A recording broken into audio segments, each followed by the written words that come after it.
നമസ്കാരം. തിരുവനന്തപുരം മുഴുവൻ കുളം തോണ്ടിയിട്ടിരിക്കുകയാണ്. ആരാണെന്ന് ചോദിച്ചാൽ തിരുവനന്തപുരത്തിനൊരു മേയറുണ്ട്. മേയർ എന്ന പുങ്കവത്തി എന്ന് വേണമെങ്കിൽ പറയാം. ഒരു കാശിനും കൊള്ളത്തില്ല. നമ്മുടെ KSRTC ഡ്രൈവർമാരോട് കൊമ്പ് കോർക്കാൻ മാത്രം കൊള്ളാം. അങ്ങനെ മാർച്ച് 24 മുമ്പ് റോഡൊക്കെ സഞ്ചാരയോഗ്യമാക്കും എന്നായിരുന്നു ഈ മേയറുടെ പ്രഖ്യാപനം.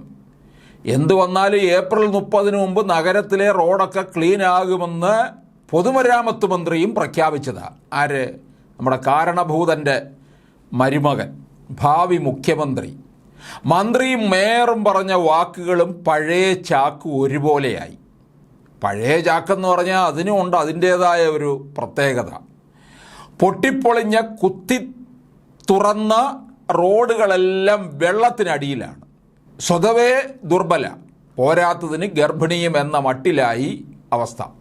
കാലവർഷം വരുന്നു എന്ന് കേൾക്കുമ്പോൾ തന്നെ തലസ്ഥാന നിവാസികൾക്ക് നെഞ്ചിടിപ്പ് തുടങ്ങിയിട്ട് വർഷങ്ങളായി.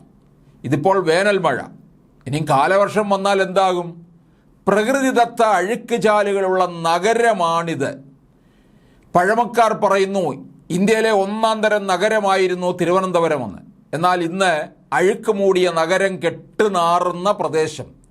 അതിനിടയിലാണ് മഴ കൂടി രംഗം കൊഴുപ്പിക്കുന്നത്.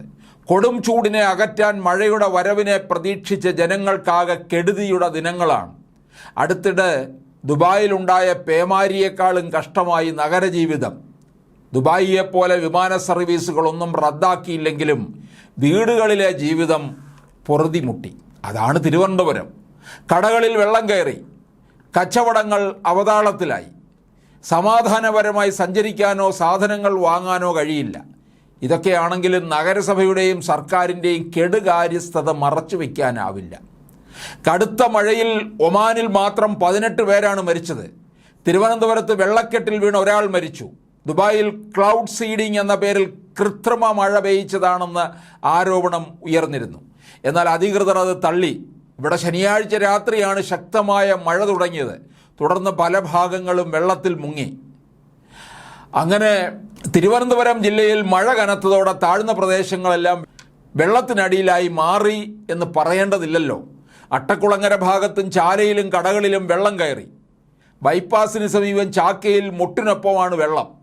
വെള്ളക്കെട്ട് പരിഹരിക്കുന്നതിനുള്ള ഫലപ്രദമായ നടപടികളൊന്നും നഗരസഭയുടെ ഭാഗത്തു നിന്നുണ്ടായിട്ടില്ലെന്ന് പരാതി. എന്തായാലും നഗരത്തിൻ്റെ മാതാവായ നമ്മുടെ ആര്യ രാജേന്ദ്രൻ ഈ സമയത്തൊന്നും തിരുവനന്തപുരത്ത് ഉണ്ടായിരുന്നില്ല. നഗരമാതാവും ഭർത്താവ് എന്ന് പറയുന്നത് ബാലുശ്ശേരി MLA, മകളും ഉയർന്ന പ്രദേശമായ മൂന്നാറിലേക്കാണ് പോയത്.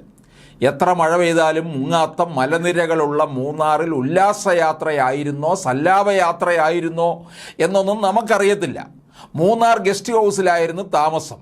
അതിനോടൊപ്പം തന്നെ നമുക്കറിയാം മൂന്നാറിൽ ഉണ്ടായിരുന്ന അഭിമന്യു, പാർട്ടിക്ക് വേണ്ടി രക്തസാക്ഷിത്വം വരിച്ച അഭിമന്യുവിൻ്റെ വീട്ടിൽ പോയി ഭക്ഷണവും കഴിച്ചു. അപ്പോൾ ഒരു നേരത്തെ പൈസയിൽ ലാഭമായല്ലോ. ഒന്ന് ആലോചിക്കണേ, അഭിമന്യുവിൻ്റെ കുടുംബം കഴിയുന്നത് വളരെ ബുദ്ധിമുട്ടിയാണ്, വളരെ കഷ്ടപ്പെട്ടാണ്. അവരുടെ വരെ പങ്ക് പറ്റാനായിട്ട് പോയി എന്ന് പറഞ്ഞാൽ മതിയല്ലോ. അപ്പോൾ ഒരു നേരത്തെ ഭക്ഷണവും ഓസിന് നടത്തി എന്നർത്ഥം. ഈ സഖാക്കളെന്നും പറഞ്ഞ് വേഷം കെട്ടി നടക്കുന്ന ഈ പുങ്കവനും പുങ്കവത്തിയും അതുപോലുള്ള കുറേ എണ്ണങ്ങളൊക്കെ ഇത്തരത്തിലാണ് എന്നുള്ളത് വ്യക്തമാണ്. അപ്പോൾ ഇവിടെ തിരുവനന്തപുരം മുഴുവൻ വെള്ളം കയറി മുങ്ങുമ്പോൾ മേയർ ഉല്ലാസയാത്രയ്ക്ക് പോയിരിക്കുകയായിരുന്നു. ഇതുപോലൊരു മേയറെ തിരുവനന്തപുരം നഗരം കണ്ടിട്ടില്ല എന്നുള്ളതാണ്. ഇപ്പം റോമാ നഗരം കത്തുമ്പോൾ വീണ വായിക്കുക എന്നത് കേരളത്തിൽ പോലും പഴഞ്ചൊല്ലായി കഴിഞ്ഞിട്ട് കാലം കുറേ ആയില്ലേ. ഈ പഴഞ്ചൊല്ലിലെ നായകൻ റോമിലെ നീറോ ചക്രവർത്തി ഒന്നുമല്ല. എന്തായാലും ഇവരെ സംബന്ധിച്ചിടത്തോളം ഇവിടെ നിന്ന് മാറാതെ ഇത്തരത്തിൽ തിരുവനന്തപുരത്തിന് ഗുണം പിടിക്കാൻ പോകുന്നില്ല എന്നുള്ളത് ഉറപ്പായിട്ടുള്ള കാര്യം തന്നെയാണ്.